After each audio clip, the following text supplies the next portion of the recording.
அருட்பெருஞ்சோதி அருட்பெருஞ்சோதி தனிப்பெரும் கருணை அருட்பெருஞ்சோதி. எல்லா உயிர்களும் இன்புற்று வாழ்க, வள்ளல் மலரடி வாழ்க வாழ்க, கொல்லா பெருதம் குவள எல்லாம் ஓங்குக, நல்லோர் நினைத்த நலம் பெறுக, நன்றி நினைத்த எல்லோரும் வாழ்க இசைந்து. உலக மக்களே, அறிவார்ந்த அன்பர்களே, ஆண்மனேய ஒருமைப்பாடுடைய அன்பர்களே, வல்லப்பம்மா நமக்கு அருளிய திருவொற்பாவிலிருந்து ஞானசரியை என்ற பதிகத்தில் இருக்கின்ற பாடலுடைய விளக்கங்களை பார்த்து கொண்டிருக்கிறோம். ஞானசரியை என்பது மரணமில்லா பெருவாழ்வில் வாழக்கூடிய அருளை பெற்றுக்கொள்வது. சரியை கிரியை யோகம் என்ற 12 நிலைகளும் சமயங்களையும் மதங்களையும் மார்க்கங்களையும் சார்ந்தது. ஞானசரியை என்பதுதான் சுத்த சன்மார்க்கத்தை பெற்ற பிறகு மரணமில்லா பெருவாழ்வில் இருந்து தொடங்குகிறது. ஞானசரியை, ஞான கிரியை, ஞானத்தில் யோகம், ஞானத்தில் ஞானம், இந்த 4 நிலைகளுமே சுத்த சன்மார்க்கத்தை பெற்ற பிறகு நாம் அடையக்கூடிய நற்பலனாகும். இந்த பிரபஞ்சம் தோன்றிய காலத்திலிருந்தே நான் ஏற்கனவே கூறியதைப் போல கிரேதயுகம், திரேதயுகம், துவாரயுகம், கலியுகம், இந்த 4 யுகங்களிலுமே தோன்றிய சமயங்களும் மதங்களும் மார்க்கங்களும் முடிவடைந்து விட்டன. ஏனென்றால் ஒவ்வொரு யுகத்திற்கும் ஆயுள் காலம் உண்டு. கிரேத யுகத்திற்கு 17,28,000 வருடங்கள், திரேத யுகத்திற்கு 12,96,000 வருடங்கள், துவாபர யுகத்துக்கு 8,64,000 வருடங்கள், கலியுகத்திற்கு 5,000 வருடங்கள். இப்படி ஒவ்வொரு யுகத்திற்கும் ஆயுள் காலம் உண்டு. அந்த ஆயுள் காலம் முடிந்தவுடனே அந்த யுகம் அழிந்துவிடும். அதே போல அந்த யுகத்தில் தோன்றிய மார்க்கங்களும் சமயங்களும் மதங்களும் முடிவடைந்துவிடும். இப்போ நம்ம சதுர யுகத்தில் இருந்து கொண்டிருக்கிறோம். வல்லப்பமானவர்கள் இந்த யுகத்தை ஒளி யுகம் என்று கூறுவார்கள். இந்த ஒளி யுகத்திலே நம்ம சுத்த சன்மார்க்க காலத்தில் வாழ்ந்து கொண்டிருக்கிறோம். அப்போ இந்த சுத்த சன்மார்க்கத்தில் வாழ்ந்து கொண்டிருக்கிற மக்களுக்கு ஒரு ஆன்மீக மார்க்கம் வேண்டும். அந்த ஆன்மீக மார்க்கம் சமரசமாக இருக்க வேண்டும். உலக மக்கள் எல்லாம் இந்த மார்க்கத்தை ஏற்றுக்கொண்டு வேற்றுமை இல்லாமல், முரண்பாடுகள் இல்லாமல், சண்டை சச்சரவுகள் இல்லாமல் ஒற்றுமையாக இன்புற்று வாழ வேண்டும். அதற்காகவே அருட்பெருஞ்சோதி ஆண்டவர் சுத்த சன்மார்க்கத்தை உருவாக்கி தன் அருளால் பெற்றெடுத்த ஒரு ஆண்மகனை செல்வப்பிள்ளை என்று பெயரிட்டு வளர்த்து கொண்டு காலங்கள் வரும்போது, அதாவது பிரம்மன், திருமால், ருத்திரன், மகேஸ்வருடைய ஆயுள் காலம் முடிந்தவுடனே சதாசிவம் 5 தொழில்களை செய்து கொண்டிருக்கிறார். அவருடைய ஆயுள் காலம் என்பது அருள் காலம் முடிவடைய 51 ஆண்டுகள் பாக்கி இருக்கும்போது தான் தனது மகனை ஒரு தாயின் வழியாக இந்த பூலோகத்திலே வருவிக்க செய்தார் அருட்பெருஞ்சோதி ஆண்டவர். அப்படியே நமது பிள்ளைப்பெருமானர்கள் வருவிக்க உற்ற இடம் மருதூர் என்ற கிராமம். சிதம்பரம் அருகிலே மருதூர் என்ற ஒரு கிராமம். 5/10/1823 ஆண்டு நமது குழந்தை இறைவன் ஒரு தாயின் வழியாக வருவிக்க உற்றார். இறைவனுடைய திருவிளையாடல் 1/1/1823 ஆண்டு தொடங்குகிறது. 30/1/1874 இரவு 12 மணி வரையிலும் அருட்பெருஞ்சோதி ஆண்டவருடைய திருவிளையாடல் நடந்து கொண்டிருக்கிறது. இந்த திருவிளையாடல் நிகழ்வுகளை நாம் ஏற்கனவே 350 பதிவுகளிலே நாம் ஏற்கனவே பதிவு செய்திருக்கிறோம். இப்போ வல்லப்பமானவர்கள் இந்த 51 ஆண்டுகளையும் அருட்பெருஞ்சாண்டவர் 8 ஆண்டுகளாக பிரித்து தன் மகனுக்கு அருளை கொடுத்து கொண்டிருக்கிறார். தன் மகன் சமயங்களையும் மதங்களையும் மார்க்கங்களையும் பின்பற்றி கொண்டு இருந்த காலகட்டங்களில் அருட்பெருஞ்சாண்டவர் எப்படியெல்லாம் திருவிளையாடல் நடந்தது என்பதையும், அதன் பிறகு சென்னையை விட்டு வெளியேறும்போது சுத்த சிவஞான வெளியிலே போய் தன் தந்தையிடம் சுத்த சன்மார்க்கத்தை பெற்றுக்கொண்டதையும், அதன் பிறகு கருங்குடியிலே 9 ஆண்டுகள் உறைவிடமாக கொண்டிருந்த பொழுது அங்கே எப்படியெல்லாம் இறைவனுடைய திருவிளையாடல் நடந்தது என்பதையும், அதன் பிறகு தர்மசாலையை நிறுவி ஜீவகானிய ஒழுக்கத்தை உலக மக்களுக்கு சமர்ப்பித்தது, இந்த நிலைகளெல்லாம் நாம் ஏற்கனவே பார்த்து விட்டோம்.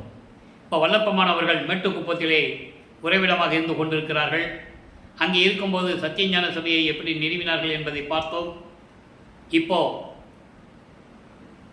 ஞானசரியை வழங்கியதை அதனுடைய விளக்கங்களை இப்போ நம்ம பார்த்து கொண்டிருக்கோம். இப்போ வல்லப்பமானவர்கள் மேட்டுக்குப்பத்தில் இருக்கின்ற சித்தி வளாகம் என்ற குடிசையிலே உறைவிடமாக கொண்டுள்ளார்கள். இப்போ ஞானசரியை விளக்கத்தை நாம் பார்க்க போகிறோம். ஞானசரியை மொத்தம் 28 பாடல்களை கொண்டது. இன்றைக்கி 12வது பாடலுடைய விளக்கத்தை பார்க்க போகிறோம். இந்த பாடலுடைய விளக்கத்தை பார்ப்பதற்கு முன்னால் சுத்த சன்மார்க்கம் என்பதை பற்றி நீங்கள் தெரிந்து கொள்ள வேண்டும். சுத்த சன்மார்க்கம் என்பது எந்த சமயத்தையும் மதத்தையும் மார்க்கத்தையும் சாராதது. சமயம் என்பது சைவ சமயம், வைஷ்ணவ சமயம், கௌபாரம், சௌரம், காணாபத்தியம், சாகதம் இப்படிங்கிற சமயங்கள் உண்டு. மதங்கள் என்பது யூத மதம், கிறிஸ்துவம், இஸ்லாமியம், பௌத்தம், சமணம், இந்து மதம், இப்படி மதங்கள் உண்டு. ஏராளமான மதங்கள் உண்டு. மார்க்கங்களும் உண்டு. கலங்க மார்க்கம், திராவக மார்க்கம், நவநீத மார்க்கம், பஸ்ப மார்க்கம், இந்த 4 மார்க்கங்களும் அந்த யுகங்களிலே முடிந்து விட்டது.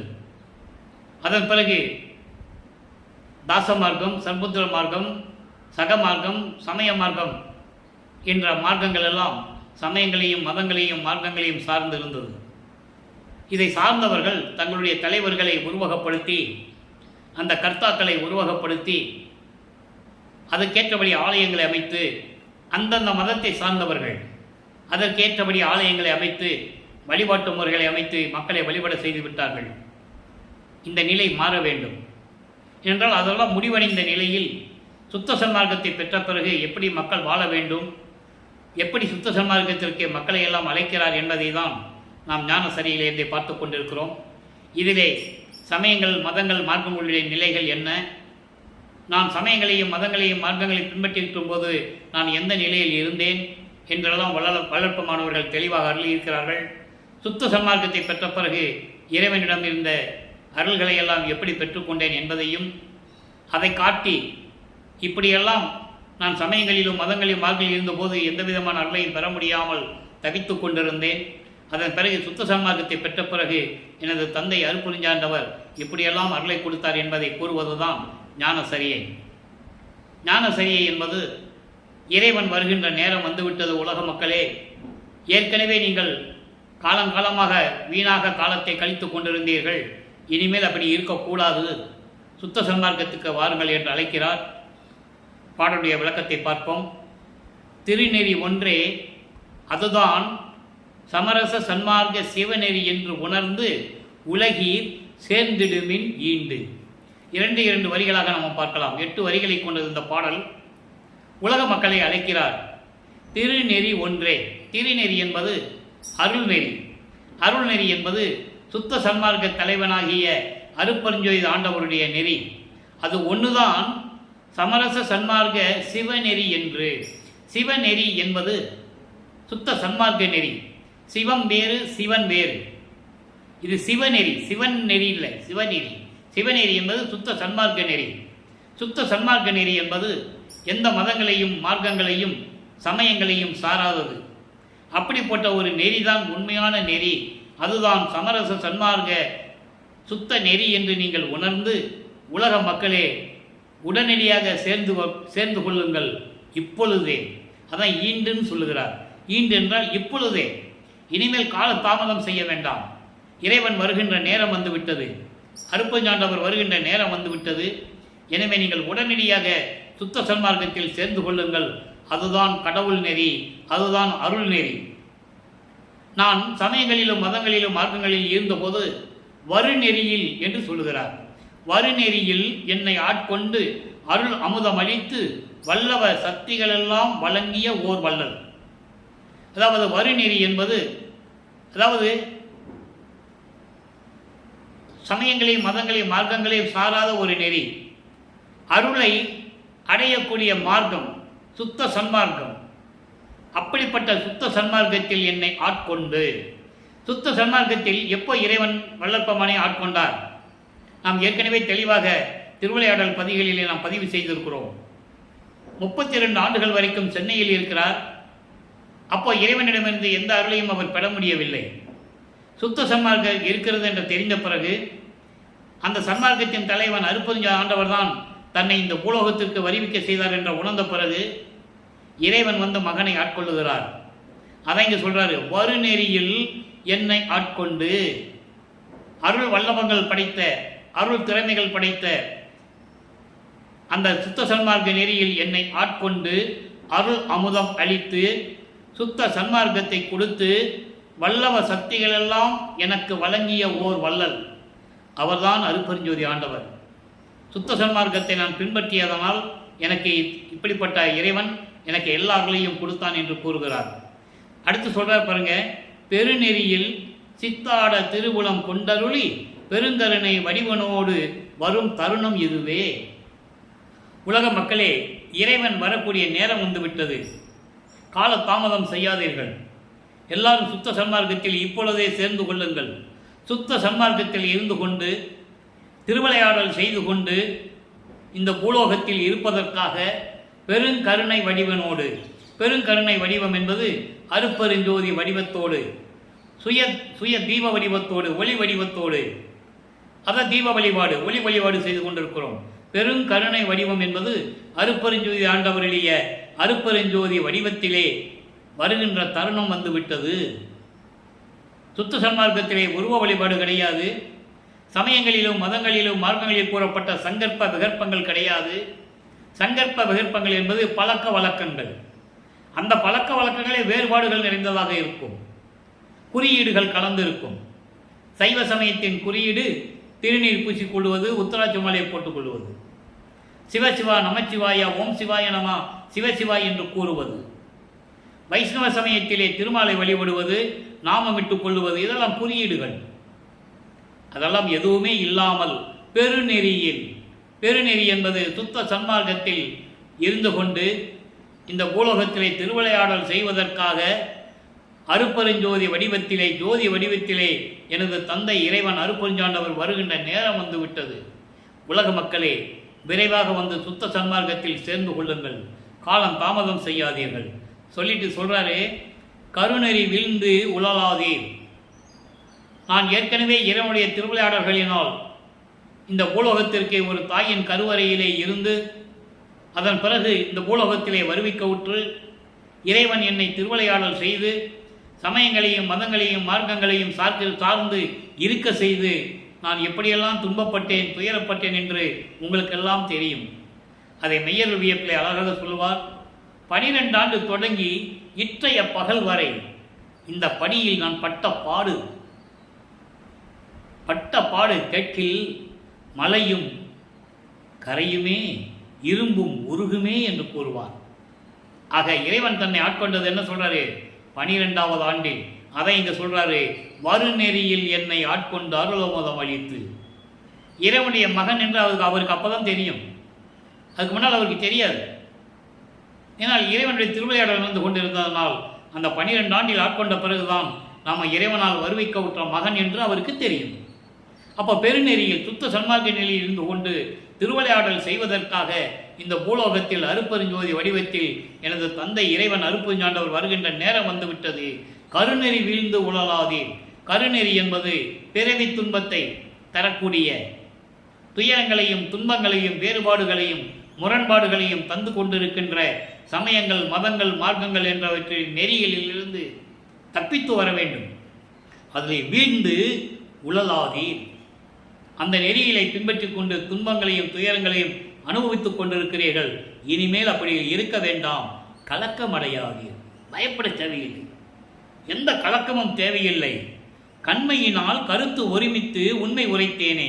கண்மையினால் என்பது உங்கள் மீது நான் தயவும் கருணையும் கொண்டுள்ளதனால், உங்கள் மீது நான் அளவு கடந்த அன்பு கொண்டுள்ளதனால், உங்களை நான் மிகுந்த காதலுடன் உங்களை நேசிப்பதனால், உலக மக்களே, அதனால் சொல்லுகிறேன். உள்ளதை உள்ளபடி மனதில் இருக்கின்ற உண்மையை நான் கூறுகிறேன். எனவே விரைவில் வந்து நீங்கள் சுத்த சன்மார்க்கத்தில் சேர்ந்து இறைவனுடைய அருளை பெற்றுக்கொண்டு நீங்கள் எல்லா வழியிலும் அருள் செல்வங்களை எல்லாம் பெற்று இன்புற்று வாழ வேண்டும், மரணமில்லா பெருவாழ்வில் நீங்கள் வாழ வேண்டும் என்ற நிலையை உலக மக்களுக்கு இந்த ஞானசரியை மூலம் நமக்கு தெரிவித்திருக்கிறார்கள். ஞானசரியை மூலம் இந்த பாடலை விளக்க கேட்ட பிறகு இதனுடைய, அதாவது என்னை ஆட்கொண்டு அருளமுதம் அளித்து வல்லவ சக்திகளெல்லாம் வழங்கிய ஓர் வள்ளல் என்று சொல்லுகிறார். ஒரே வரியில் சொல்லுகிறார். அதற்கான விளக்கத்தை தர எனக்கு கடமை இருக்கிறது. அதனால் ஒரு விளக்கத்தை தர விரும்புகிறேன். சுத்த சிவநிலை என்ற பதிகத்திலே 36வது பாடலில் ஒரு பாடல் இருக்கு. நல்லா கவனிங்க. என் உடலும் என் பொருளும் என் உயிரும் தான் கொண்டான். என் உடல், பொருள், உயிர் அத்தனையும் இறைவன் ஏற்றுக்கொண்டான். ஏற்றுக்கொண்டு தன் உடலும் தன் பொருளும் தன் உயிரும் என்னிடத்தே தந்தான். ஆக இறைவன் இவர் ஒன்றாயிட்டாங்க. நல்லா புரிஞ்சுக்கணும் நீங்க. இதை ஏன் இந்த பாடலில் சொல்றாருன்னா, வள்ளற்பமானை அவர்களை பற்றி அங்கே அவர் தோன்றும் துணையாக இருந்த காலத்திலும் கூட அவர் உடன் இருந்தவர்கள் மாணாக்கர்கள் என்று சொல்லப்பட்டவர்கள் யாராக இருந்தாலும் சரி, வல்லப்ப மன்னர்கள் வருவிக்க விட்டு 203 ஆண்டுகள் கடந்த நிலையிலும் கூட அவர் இறைவனாகி அருட்பெருஞ்சோதி ஆண்டவராகி அவர் போய் கதவை சாத்திட்டு ஒன்றும் மறைஞ்சிடல. நல்லா புரிஞ்சுக்கணும். நீங்கள் இறைவன் தன் மகனோடு இரண்டரை கலந்து கொள்ளுகிறார். ஏனென்றால் தன் பிரிந்த சக்தியோடு 51 ஆண்டுகள் பிரிந்த சக்தியோடு மீண்டும் இறைவன் சேர்ந்து கொள்ளுகிறார்.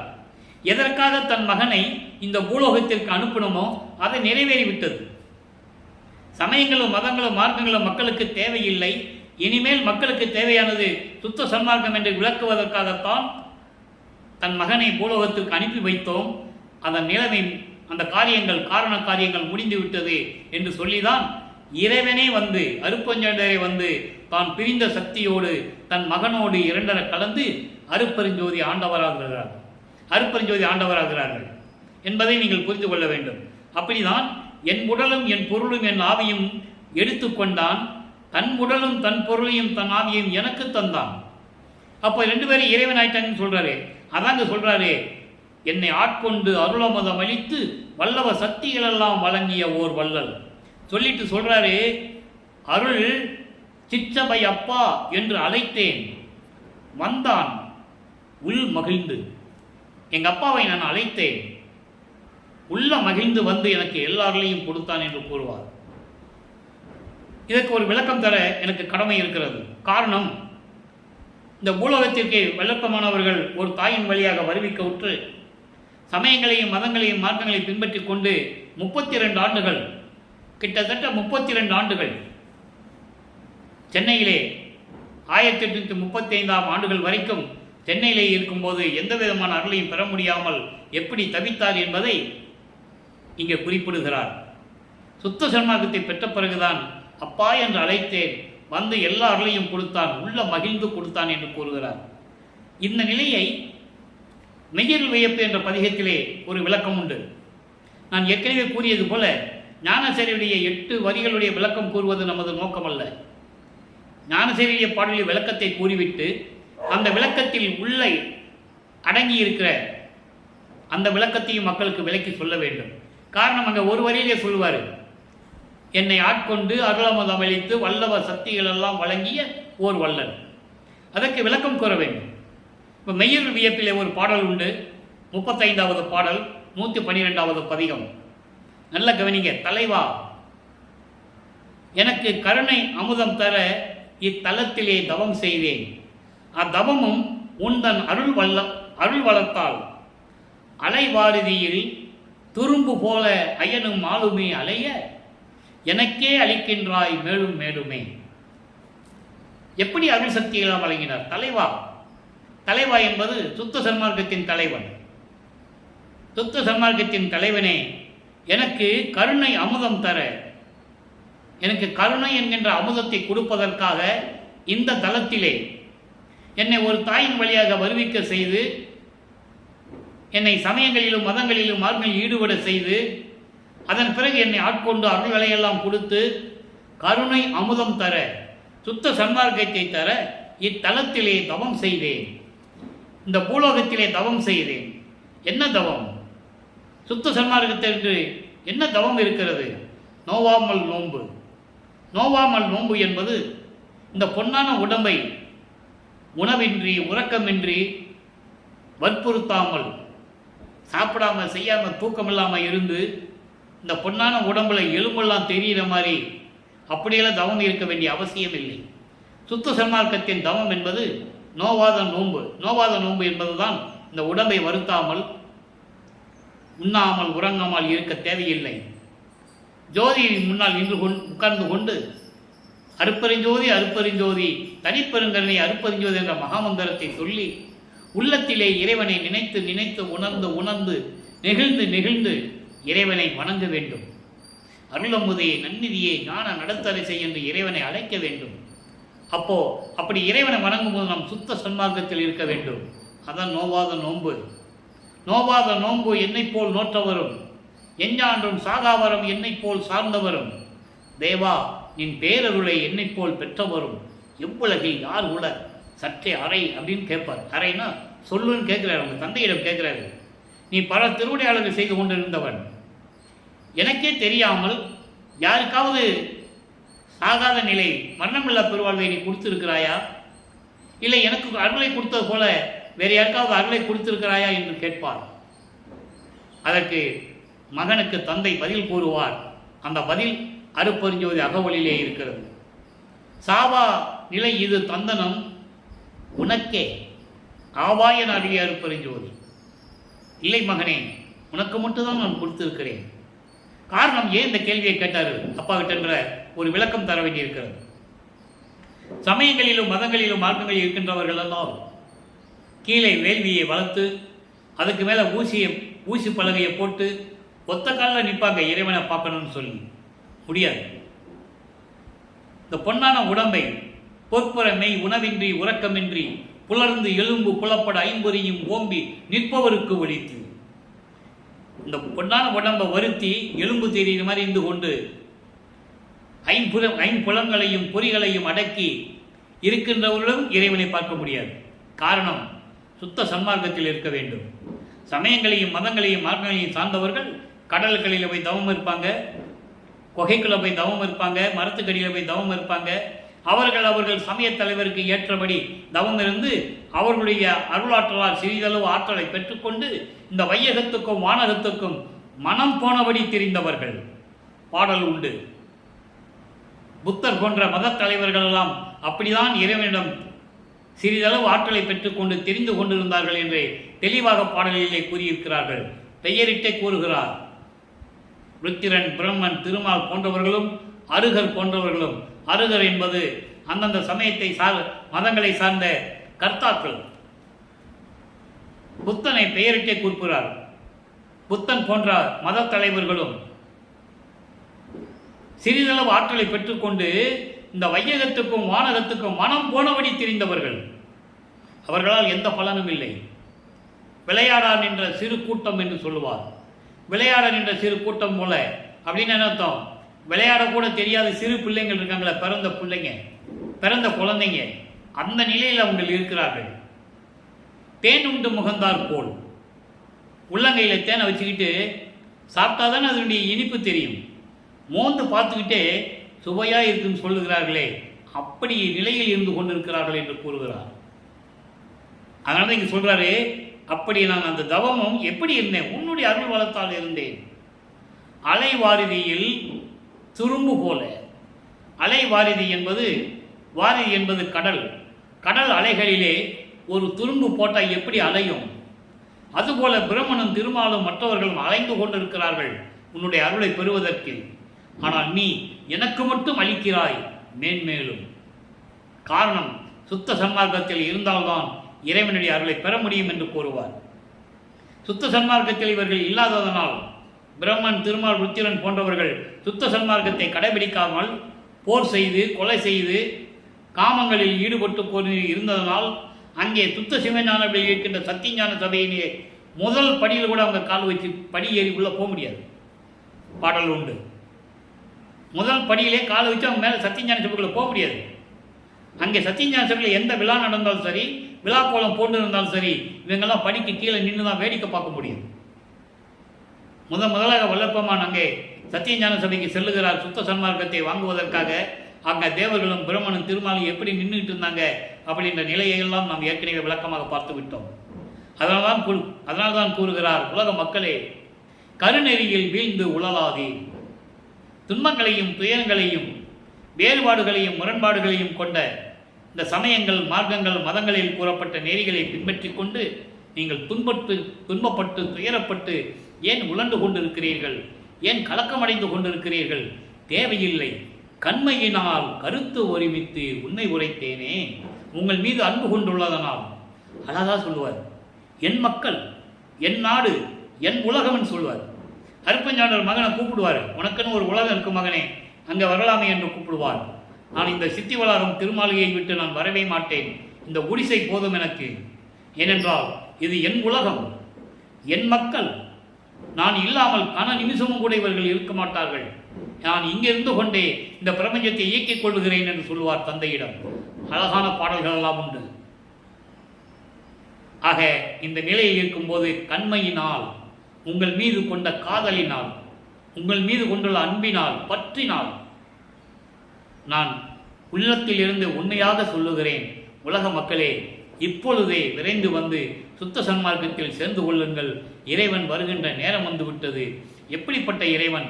என்னை ஆட்கொண்டு சுத்த சன்மார்க்கத்தை கொடுத்து, அமுதமளித்து, அருள் அளித்து, வல்லவ சக்திகளெல்லாம் கொடுத்து என்னை ஆட்கொண்ட வள்ளல் வருகின்ற நேரம் வந்து விட்டது. எனவே சுத்த சன்மார்க்கத்துக்கு வாருங்கள் உலக மக்களை என்று உலக மக்களை அழைக்கிறார். இதுதான் இன்றைய பாடலின் விளக்கம். அன்பர்களே, நீங்களும் சுத்த சன்மார்க்கத்தில் இணைந்து அருப்பெருஞ்சோதி அருப்பெருஞ்சோதி தனிப்பெருங்கருணை அருப்பெருஞ்சோதி என்ற மகாமந்திரத்தை சொல்லி தீபத்து முன்னால் அமர்ந்து கொண்டு கொலையும் குலையும் தவிர்த்த நிலையில் மாமிச உணவுகளை உட்கொள்ளாமல், எந்த உயிர்களையும் கொல்லாமல், உயிர் இரக்கத்தோடும் தயவோடும் கருணையோடும் இறைவனை வணங்கி இறைவனுடைய அருளையும் செல்வங்களையெல்லாம் பெற்றுக்கொண்டு இந்த வையகத்தில் நீங்கள் வாழ்வாங்கு வாழ வேண்டும். நோயற்ற வாழ்வில் வாழ வேண்டும். மரணமில்லா பெருவாழ்வில் நீங்கள் வாழ வேண்டும் என்று இறைவனுடைய அருளை பெற்ற தயவினால் கருணையினாலும் இந்த வள்ளலார் ஒளியன் வேண்டி விடைபெறுகிறேன். மீண்டும் நாளை சந்திப்போம். நன்றி, வணக்கம். அருட்பெருஞ்சோதி அருட்பெருஞ்சோதி தனிப்பெருங்கருணை அருட்பெருஞ்சோதி. நாளையும் ஞானசரியை விளக்கம் கிடைக்கும். கேட்டு மகிழ்ந்து இறைவன் அருளை பெற்றுக்கொள்ளுங்கள்.